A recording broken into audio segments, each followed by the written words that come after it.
Running your own real estate investment business can be stressful, time-consuming, and difficult to manage. Where do you start? Why go out and try and reinvent the wheel when we have the answer? With our exclusive training program, we will teach you how to free up your time to build your business, develop your goals, learning where to find the money, how to find better deals, keeping track of offers, building a team, and developing a business plan that works for you. We at Real Impact Real Estate Training and Mentoring have all the answers for you. We have several plans to help you get your business to the next level. We have developed the best one-on-one personal training system in the industry. We have a proven structure that has been developed for more than 50 years through the purchase and sales of thousands of homes and commercial properties. We will help you set up and build your real estate investment business. Whether you are new to investing or you are a seasoned professional, we have a plan for you to customize your business to a method that works, is affordable, and fits your budget. With training modules like finding money, finding deals, learning how to get correct comps, building a team, short sales, subject twos, foreclosures, making multiple offers, understanding auctions, REOs, and tax sales, working to build your construction team, and finding sellers and buyers. Find your property management team, plus over 70 additional training modules to choose from. Sit down with us for a one-on-one consulting to see what training plan is best to develop your goals and to build your business by using the 5 M's of investing: mining, money, maintenance, marketing, and management. Wouldn't your life be great if you can live it on your own terms? We help you develop and structure your business to take massive action. Join the Real Impact Real Estate Training today. Change your life today with real estate investing. Hi there, Roger Pascal here. I'm the CEO of Real Impact Training. Thank you for being here today. So what we do is we're your local trainers. We train in real estate investing. We train in every aspect of real estate investing there is. We are throughout Texas, and we have one location in Oklahoma City. We provide the local investor with networking and local investment information. So all of our franchises, I have no idea what happened there. So all of our franchises are owned by real estate investors, and they have their own ownership of the franchises. I'm sorry, I'm messing up here. So in addition to our monthly meetings that we have at each of our locations, we have workshops. Our IMTs also offer a variety of one-on-one mentoring programs that we can help you no matter where you're at in your real estate business.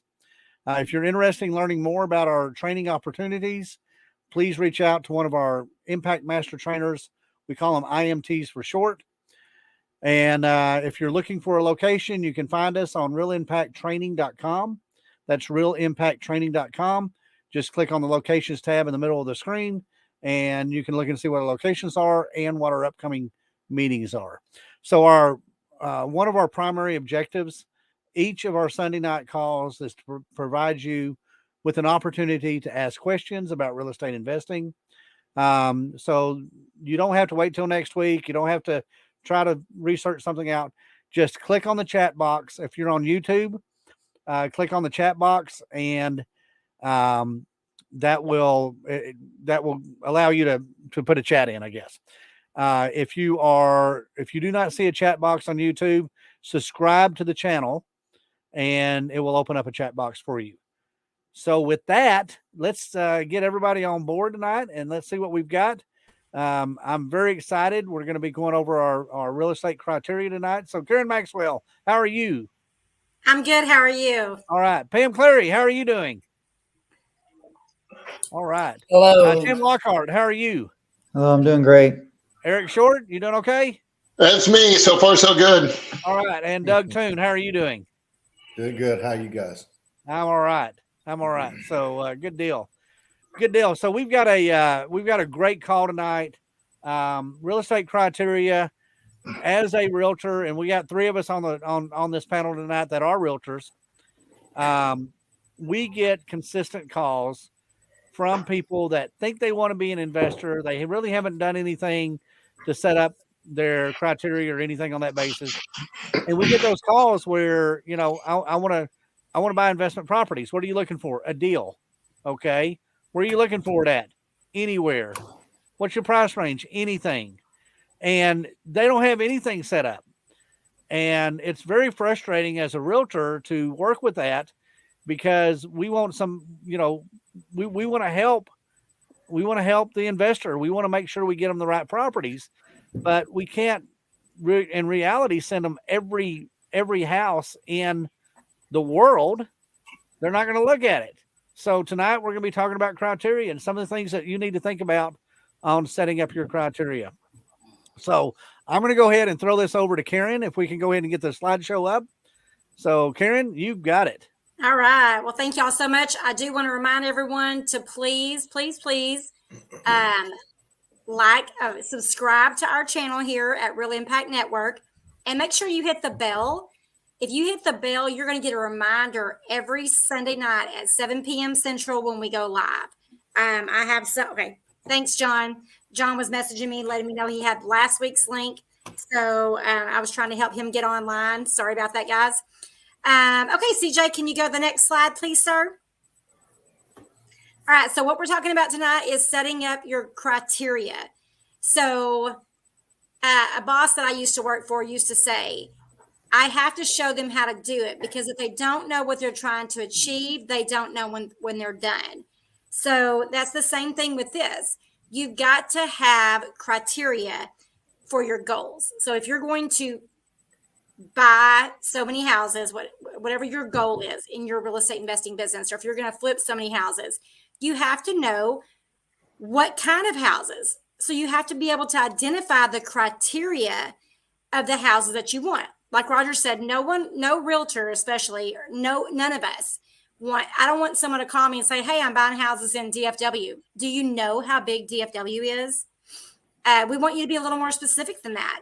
I do some wholesaling. I don't do a lot of it, but I do some wholesaling. So if someone tells me I'm looking for a property in this specific zip code, I have a buyer that's looking for properties in Mesquite, and he has a specific zip code. So anytime I get that specific zip code that comes into my email, or one of my attendees calls me and says, hey, I have a property I need to unload, I send it straight to him, because number one, I know that he's going to buy. Number two, he's very specific. He'll buy anything in that zip code that he can get at 70% minus the ARV. So that's just what we do. You have to know what you're looking for. I love little 2-bedroom, 1-baths. I love them. That's just my preference. A little 2-bedroom, 1-bath under 1,000 square feet, love them, because I can get them flipped and get a family in there with Section 8 super fast. There's always a waiting list, but that's my criteria. So everyone has to, Stacey, I will get that for you in just a moment. But everyone has their own criteria. But you do have to know what your criteria is in order to be successful in what you're looking for. Kind of like us sending you guys out on Christmas to get us that perfect gift, and you have no idea what we want. Same thing. You got to give us put it in a little box, wrap it with a bow, say, honey, this is what I want. Y'all go get it. And that's what I got. All right. All right. So let's see who's next up. Let's go to slide number 2. Please see and Eric. Yes. You're on. Thanks. For those of you who may or may not know Yogi Berra, he was very famous with his work with the New York Yankees, and he has many, many wise sayings. And one of them, you can look them up. They are great reading material. They put a smile on your face, just like the one on his. And one that is very relevant to tonight's discussion that he came up with is, if you don't know where you are going, you might end up someplace else. And that someplace else is not always where you wanted to be, or a nice place at all. So I used to think, well, I'll just, see what happens. I'll just be a a passenger on a raft in the river of life and see where it takes me. And I've discovered that that's fun for a vacation, but not as a mode of transportation. If you don't know where you're going, I'd even change it to you will wind up someplace else. The way Karen was describing her criteria, if you know the section of town, a lot of people will feel more comfortable working in a section of town that they're familiar with. And I highly recommend that as a great place to start. Just driving your own neighborhood, looking at houses that, that yard is really tall. I hardly ever see any lights on that. There's a couple of, and true story, there's a couple of houses in my neighborhood that did not put up Christmas lights, and I'm wondering, I need to look that up on the tax sheets and see what's going on with this. Knock on the next door neighbors, see if they know what's going on with their neighbor. If you don't know where you're going, you might end up someplace else. Don't just be a raft in the river of life. You've got to set out. I want to go from here, this street, to this street, and from this avenue to this avenue. I will get to know this section really well and focus on that. Roger asked me if I was interested in a certain property that was outside of his driving range. He likes to do it in this area over here, and the house was in this area over here, which happened to be close to me. And sure enough, it turned into a really great rental for me. So set out your criteria. What kind of house? Maybe it's a mobile home park. Maybe it's apartments. Maybe it's a duplex. But get familiar with it. Like, I hadn't even really thought about 2-bed, 1-bath until I met Karen. I always thought 3-bedroom, really. 3-2-2s. Those are the 3-2-2. Everybody. That's what I hear everywhere. But the 2-bed, 1-bath makes a lot of sense. And the more I have found out about Section 8 and about other opportunities, it makes a lot of sense. So I agree. Make sure you know where you're going, or you will definitely wind up someplace else. And I want to add something to that, Eric. Sure. Once you identify your farm area, that's what we call it, your farm area and your right. area, make sure you tell people. Because if you tell me, hey, I really want a 2-bedroom, 1-bath in Grand Prairie, Texas. If I see one that comes across that's out of my farm area, I will definitely think in my Rolodex, and I remember pretty much everything. I'm like, oh, Eric's looking for 2-bedroom, 1-bath in Grand Prairie. I will send this to Eric, and I'll send it to you first. Yeah. That's what the whole networking aspect of, even if you're not an IMT, if you just come to the REI meetings, Absolutely. come to the Real Impact meetings, start finding who does what, where, and let people know where you want to be looking. That's a great way to wind up where you want to be. Exactly. Thank you so much for that, Eric. Thank you. Okay, Mr. Tim. CJ, can you go on to slide 3, please? Tim, you're on. All right. So we've already hit on why it's important to set up the criteria. I would just like to reiterate something that Roger said at the opening. I'm a realtor, and I was an investor first, and so I've always tried to be an investor-friendly realtor. And so I get a lot of people that are wanting to buy properties as investments. And they give me that answer. It's like, okay, well, can you tell me what you're looking for? I'm looking for a great deal. And it's like, okay, let me put that in the search criteria of the MLS. Oh, here's 20. Let's say they're great deals. It just doesn't work that way. So there was one lady that was her first investment property. It was a $600,000 listing, and she thought if she put in a pool, it would be worth 1.2 million, and she could flip it. And She didn't have a lot of reserves, so I was like, do you know what the holding cost is going to be on a $600,000 house mortgage plus utilities plus the insurance every single month? Do you have that? No, I don't have that much money. But it's a great deal. All I have to do is just a little cosmetic stuff and put in a pool, and I'll sell it for 1.2 million, and I'll double my money. I'm like, how many $1.2 million houses are selling like in a month or less, you know? And so she obviously did not know her criteria or her market very well, because I have yet to see a property that you can add a pool and double the value. I'm not saying there's not one out there, but I haven't seen one.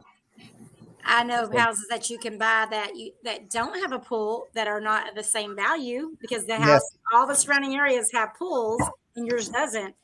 And exactly, but we talked about that a couple of weeks ago, like how to hone in on your ARV, like really make it accurate. I know Pam and I were talking about it recently, or Pam was talking to us about that recently, about like you have to be able to pull comps the right way. You got to compare apples to apples.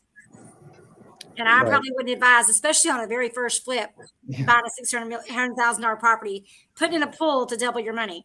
I can't imagine the holding cost on that. So, yeah, well, pools typically they cost more than they actually add in value to the property. There are some neighborhoods that a pool is definitely a plus, and there's other areas where it really doesn't matter at all. So, and that goes to knowing the market. And if you focus on, a certain zip code or a certain neighborhood or a group of neighborhoods, then it's going to really help you to know your market, so that when a deal comes along and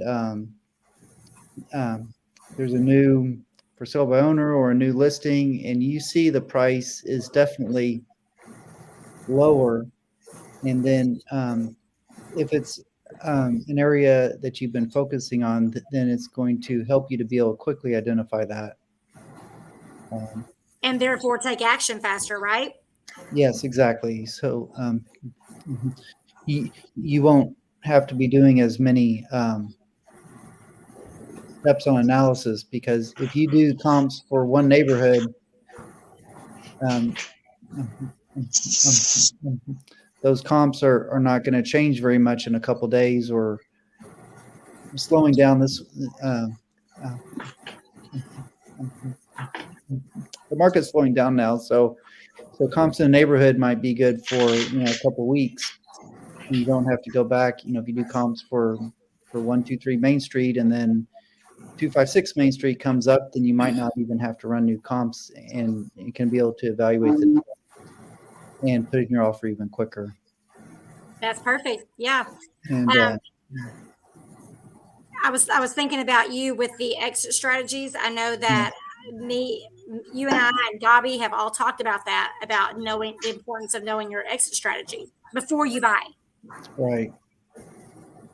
Well, you need to know your exit strategy before you even make your offer. Right.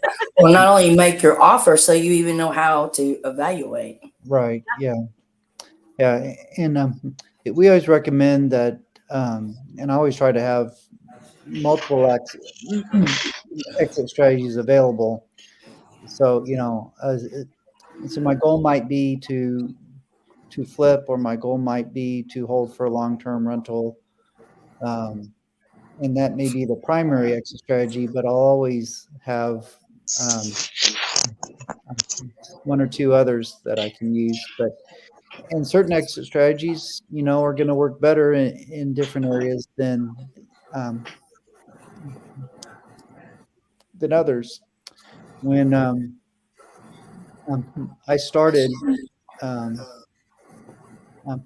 as a real estate agent, my market had 11 months of inventory. Wow.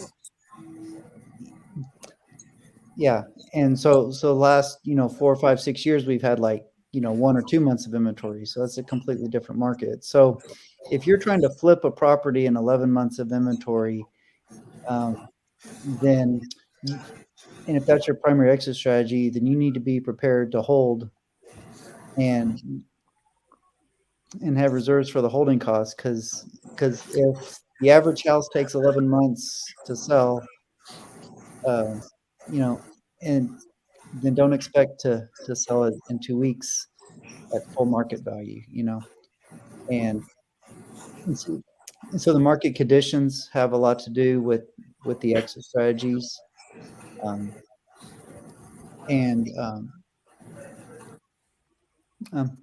as well as the neighborhood. There's some neighborhoods that have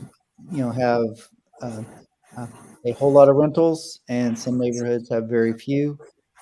And so if you're trying to flip a house in an owner occupant in a neighborhood that has a whole bunch of rentals, then it might not go as quickly as a comparable house in a neighborhood that is 80% owner occupied, and Good so point. and so all those are important to know in order to figure out your primary exit strategy. But we always recommend having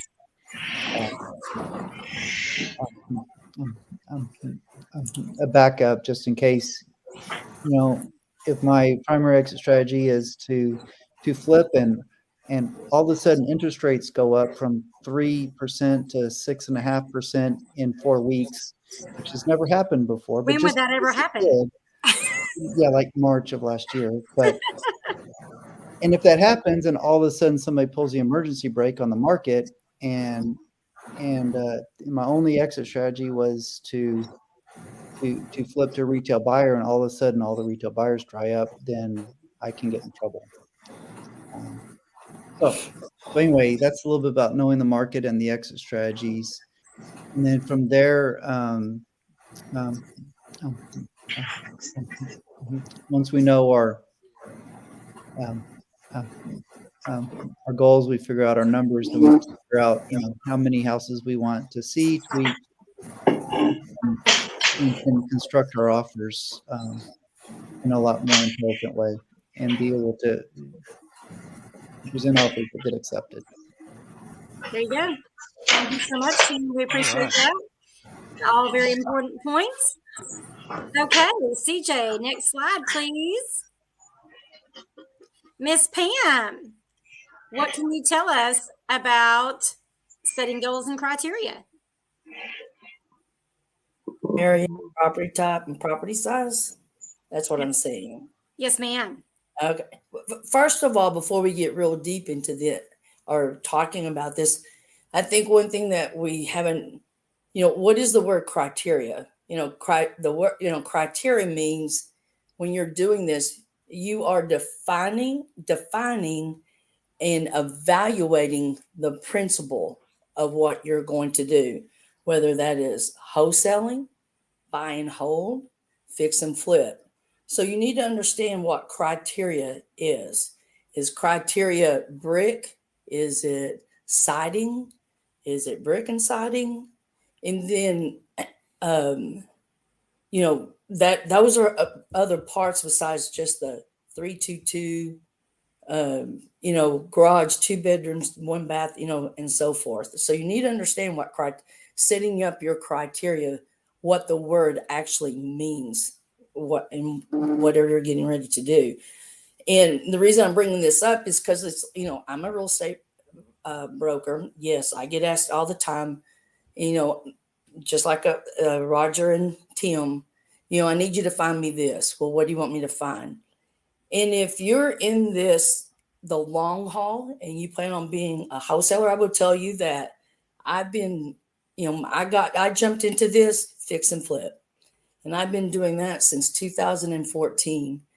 And to this day, I can count on one hand how many properties I have bought from a wholesaler. So we started doing this, setting up, as a real estate agent, talking about farming your area. And I tell new people, what does that mean? What does farming your area mean?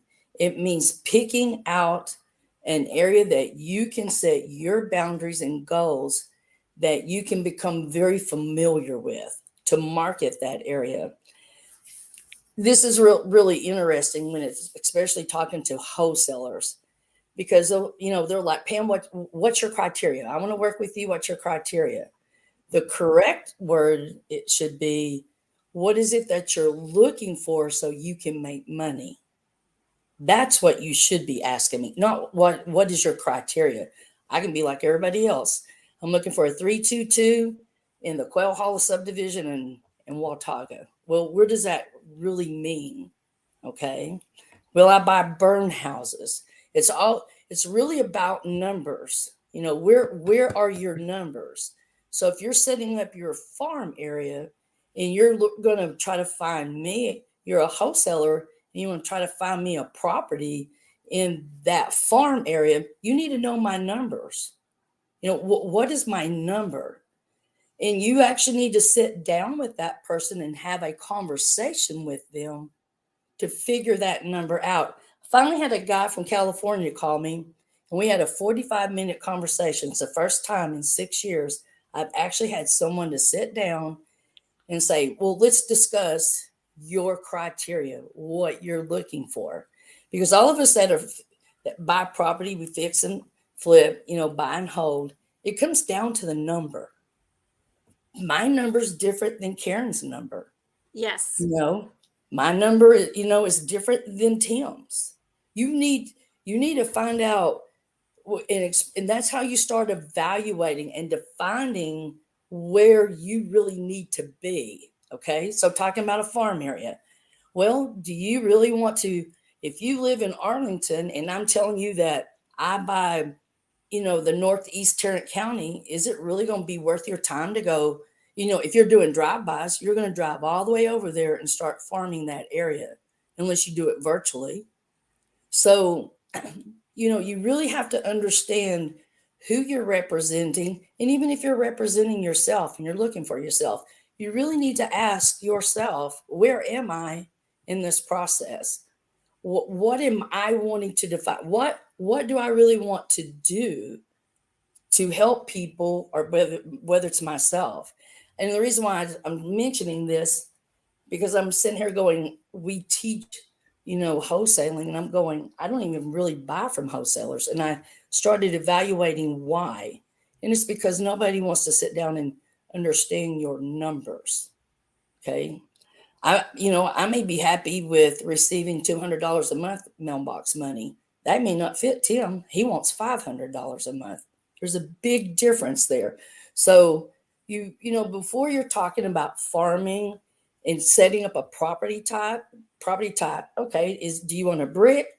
Well, if I'm going to be in this area, majority of the properties are brick.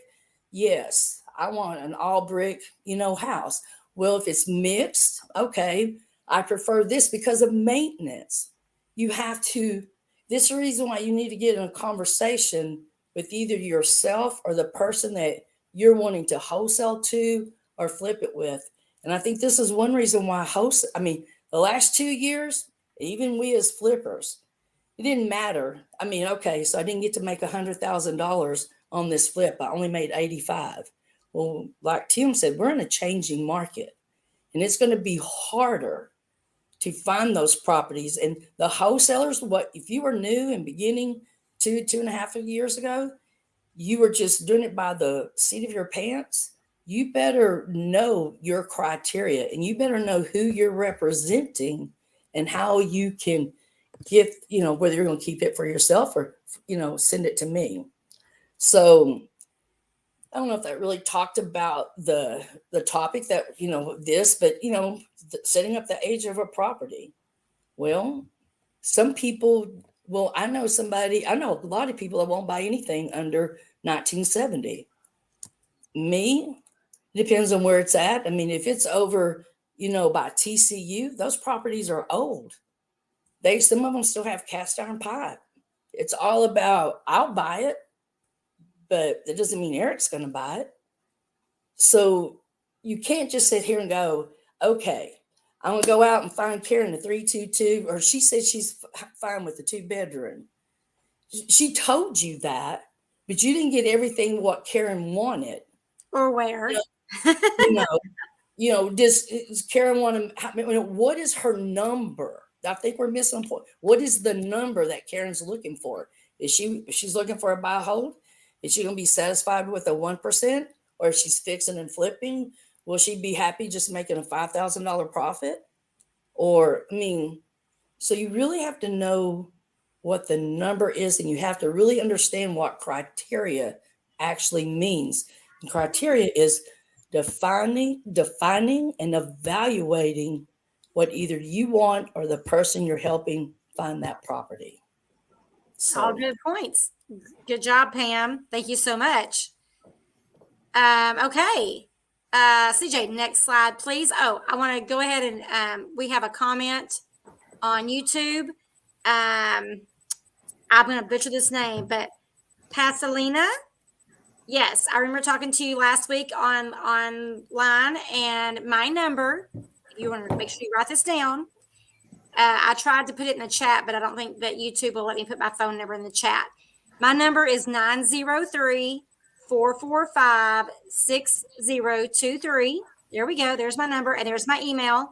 And I will make sure that you get in touch with Tim and Gabi Lockhart in our Wichita Falls location. So, and they will look forward to joining you. Tim, when's your next meeting in person in Wichita Falls? It's going to be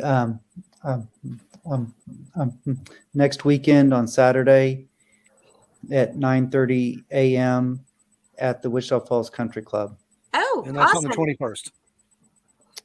January Yes. 21st. Yes, January 21st. Yes. All right, cool. At the Wichita Falls Country Club at 9:30 a.m. or 9? At 9:30. 9:30 a.m. at the Wichita Falls Country Club next Saturday, the 21st. All right, thank you for that.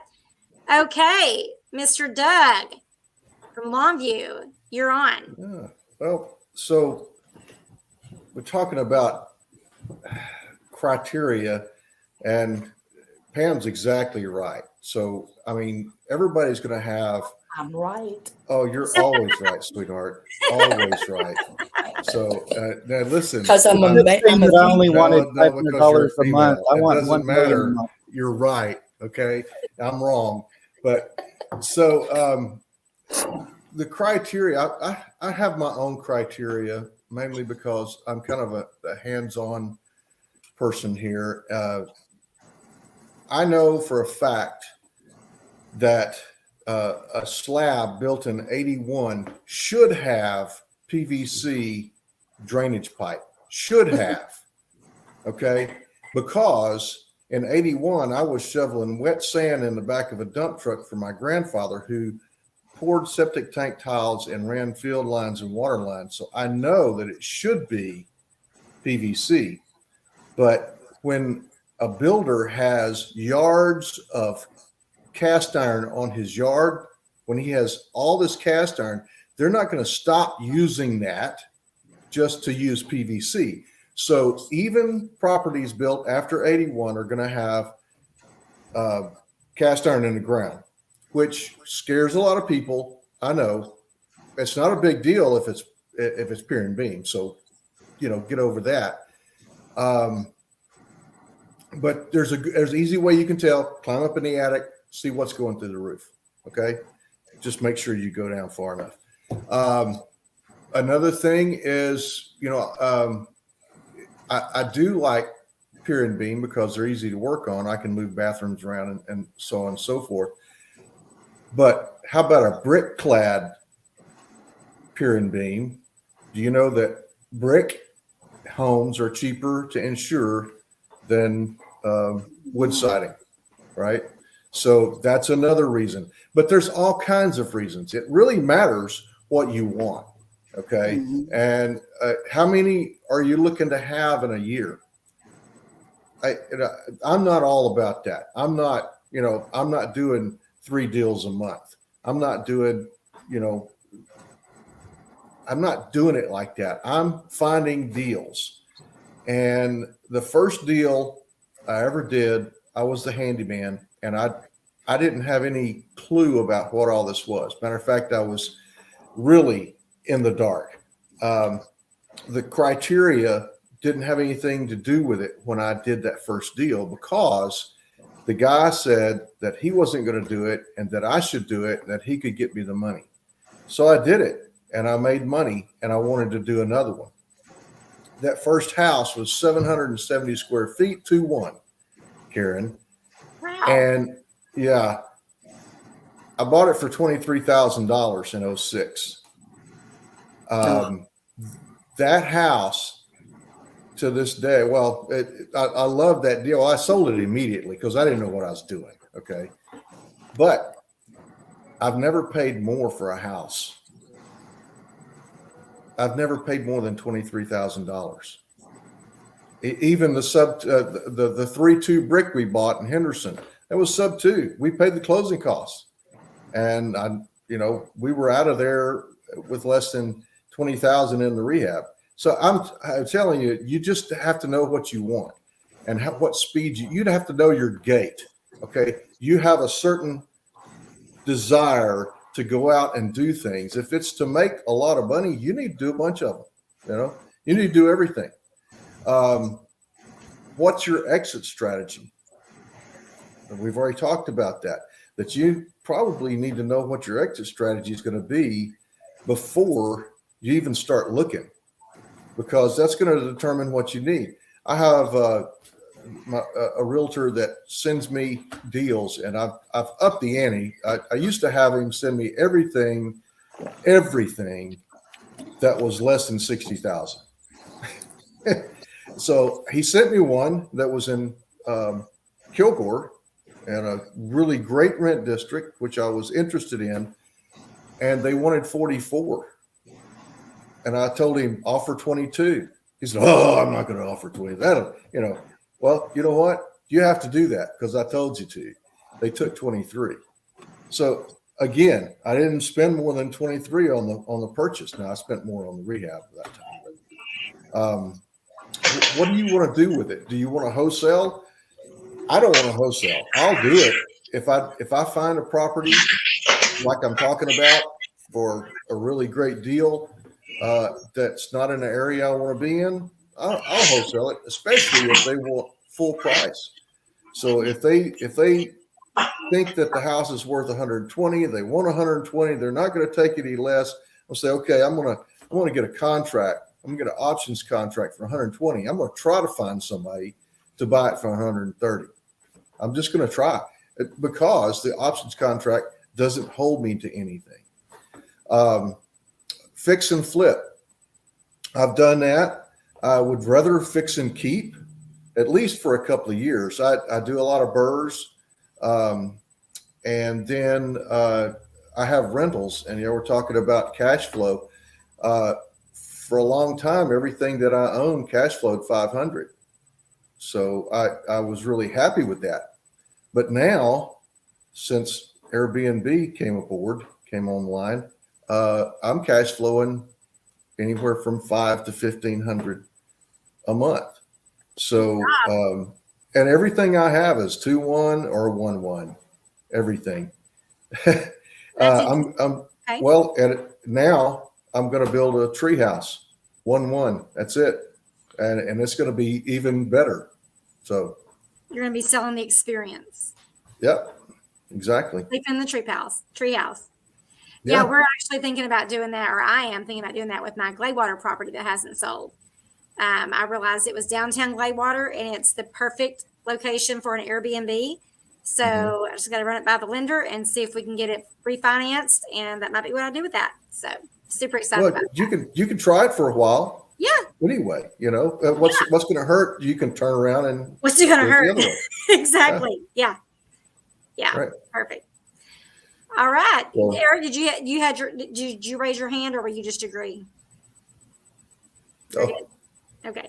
Hey, Roger, you haven't had much to say tonight. Do you want to chime in on any of this?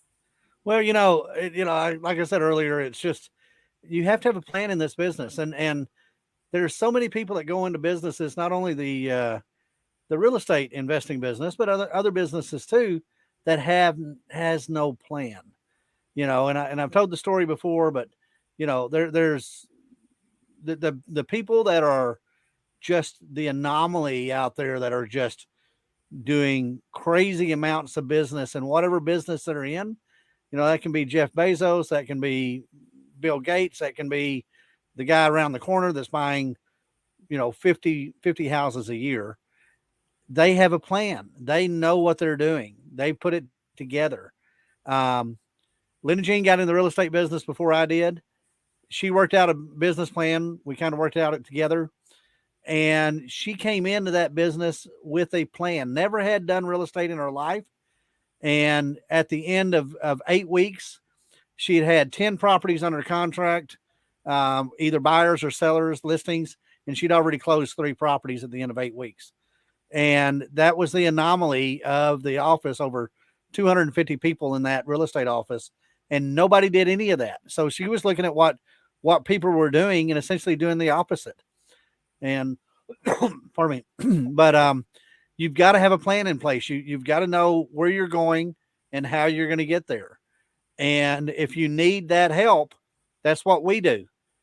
Everybody on this call, we're very good at coaching people and telling all of you how we make this happen, how to make this process work for you, and pushing you and making sure you get things done you need to get done. So everybody on this call has been super tonight. You've got to set up your criteria. You've got to have your goals in place. You got to know where you're going. Like Eric said at the beginning of the call with the Yogi Bear, if you don't know where you're going, you just might wind up getting there. I think, if I'm not mistaken, how that was worded. Something like that. If you don't know where you're You'll going, end you up might wind someplace else. You'll end up There you go. That's right. Yeah. And there are so many people that used to be in this business, and you can talk to them, and pretty much you're going to find out they did not have anything set up. They didn't know what their criteria was or anything else. I had a guy a year ago that I tried to convince to put his property into a rental, and he says, I'm never going to do anything like that again. I lost 30 houses in the subprime days. And I thought, how do you lose 30 houses in subprime?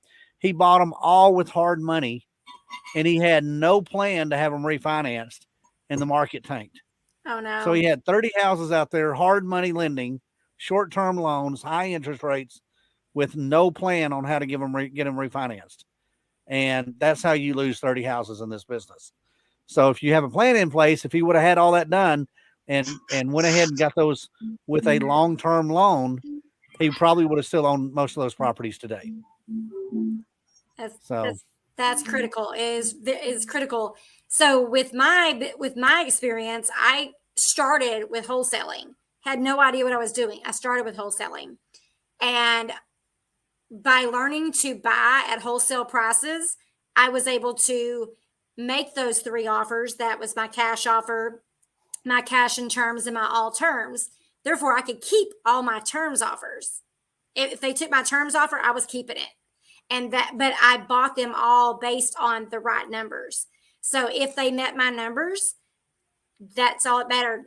If I wanted the property bad enough and they took my cash offer and I had the cash, then I would buy that property with cash. But it really goes off of, like Tim was saying earlier, knowing your market, knowing your area. I knew that area so very well that I knew if a property came to me at 40 cents on the dollar, I was making an offer on that property. I was getting that property. And depending on which offer they took, depended on the exit strategy for me. So, different strokes for different folks, but we all, like, the ones I'm going to hold are the ones that make sense to me. And like Pam said, her criteria is different than my criteria, which is different than Tim's and yours and Eric's and Doug and Renee's. I don't want to make 1%. I want to make 50%. So, I mean, it just, I want to make enough rent. I don't want to barely make it by. I had someone I was talking to a few months ago. They said, I want to make $100 a month off every property. And I said, is that all? And he said, I thought that was typical. And I said, I mean, I personally wouldn't. I wouldn't want to make just $100 a month, but it just depends on your criteria. And I had a meeting with someone on Tuesday to talk about coaching that was saying, if I can make $100 a month on the property, I'm good. And I'm like, well, what if we could make you more than that? What if you could make more than that? I don't want you to, I don't want $100 a month per property to be your goal. Like, you would settle for that, but let's adjust it. Let's just make it a little bit better. I want you to make as much as you can, because you're always going to have those, those months that the tenant moves out or the air conditioner goes out. There always can be something that happens. So, That's right. Absolutely. Hey, I Karen, don't you have something coming up? I do. I think I want to get to Pam's question real quick, though. Okay. You had something. Pam, go ahead. No, I was just going to say that's the reason why it's important to know that what your criteria is, because like you said, only making $100, a month may be okay, because there may be equity in that property. I mean, so at this point it may be okay. So like I said, there's more to it than just, and that's the reason why it's so important that you get with someone and you learn the different techniques and you learn, all the different options that are out there. Because I have a property right now that we're only making $100 a month, but I have $50,000 equity in it. There you go. Absolutely. Okay. Thank you so much. Yes. So Tell us what you got coming. We do have an That's expo. exciting. Real Impact is having an expo in March. And what we're doing is we're basically bringing together our referrals, our businesses and services that so many of us rely on in our day-to-day businesses, from our title companies to our real estate attorneys to our inspectors to our appraisers to the surveyors, the contractors, the people that we use to pull comps with. Like, there are so many different aspects of running your real estate investing business. And sometimes, frankly, we just don't want to do it ourselves. We want to pay someone to do it. Or you're paying for a service that you do or don't use. So we are putting together an expo, or it's not putting together. We have already put together an expo, and it's going to be on March the 3rd and the 4th of 2023. And it's $197 to attend. It's going to be on a Friday evening and then all day on Saturday. And we have a bunch of guest speakers. We're going to have several presenter sponsors that are going to be there to tell you why they need to be on your team. And you want to be there. You want to be there to network with the other investors and to network with all of these businesses and services that are so vital, very, very vital to our real estate investing businesses. And one thing that I say all the time is, you might not need that person now, but at some point you're going to call me and say, hey, Karen, what insurance company will help me insure a subject to property? Or, hey, Karen, what surveyor can get to me like immediately? What title company can help me close a subject to deal? These are all important things that we pay attention to.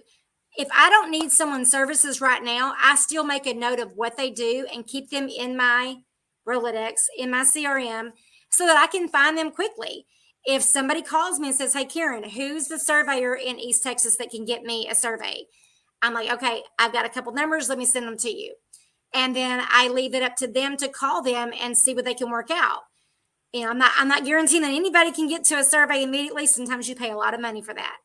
But anyway, so I would like to say that each of our groups has our own discount code, a promo code. So if you're in one of our groups, please reach out to your group leader and get your promo code. Let's see what we have over here. Oh, thank you very much, CJ. CJ actually threw that link in the chat. If any of you wants to go ahead and take advantage of the early bird special, that $100 promo is only going to last until January 31st. And since we're all on here now, I will go ahead. We'll go ahead and put them out there. So if you're with the Plano group, my group is Real Impact Plano, and my code is Plano. How simple is that? Rogers is Roger, Roger. How simple is that? Pam's is Pam. Tim's is a little more difficult because Tim has two groups. So Tim has Wichita and Denton. That's the promo code. You just click on the link and put the promo code in, and that will give you your discount, your $100 discount. And Eric's in Grand Prairie is grand, like 100 grand. And then if you're in Doug and Renee's group over in Longview, their code is Longview. So that special goes on until January 31st. And this is going to be held in the Metroplex between Dallas and Fort Worth. And we definitely hope that you guys will take advantage of this. And we have a lot of great sponsors that are going to be coming to talk with y'all about why they should be on your team. That's it. Very good. All right. Thank you so much, everybody. Next week's call, we're going to be talking about building your business credit. So that is always a fun call. That is always fun to look at.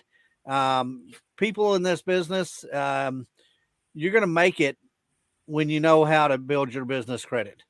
Okay. Don't think because, oh my gosh, I've never done a business loan. I've never done anything like this. I can't get business credit. They're in business to loan money.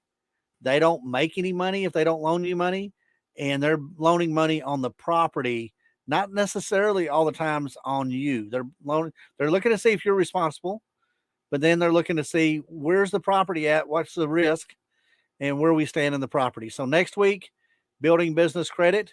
Look forward to seeing you Sunday nights at 7:00.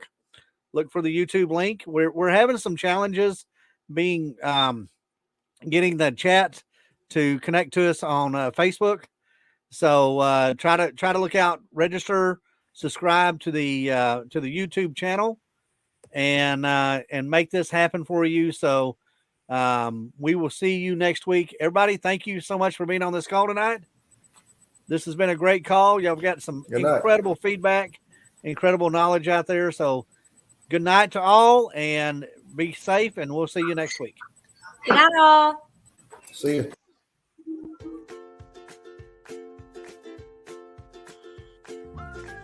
Running your own real estate investment business can be stressful, time-consuming, and difficult to manage. Where do you start? Why go out and try and reinvent the wheel when we have the answer? With our exclusive training program, we will teach you how to free up your time to build your business, develop your goals, learning where to find the money, how to find better deals, keeping track of offers, building a team, and developing a business plan that works for you. We at Real Impact Real Estate Training and Mentoring have all the answers for you. We have several plans to help you get your business to the next level. We have developed the best one-on-one personal training system in the industry. We have a proven structure that has been developed for more than 50 years through the purchase and sales of thousands of homes and commercial properties. We will help you set up and build your real estate investment business. Whether you are new to investing or you are a seasoned professional, we have a plan for you to customize your business to a method that works, is affordable, and fits your budget.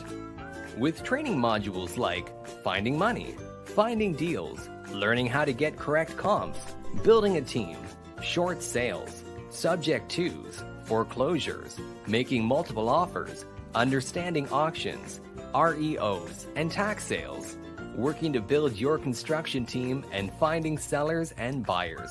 Find your property management team, plus over 70 additional training modules to choose from. Sit down with us for a one-on-one consulting to see what training plan is best to develop your goals and to build your business by using the 5 M's of investing: mining, money, maintenance, marketing, and management. Wouldn't your life be great if you can live it on your own terms? We help you develop and structure your business to take massive action. Join the Real Impact Real Estate Training today. Change your life today with real estate investing.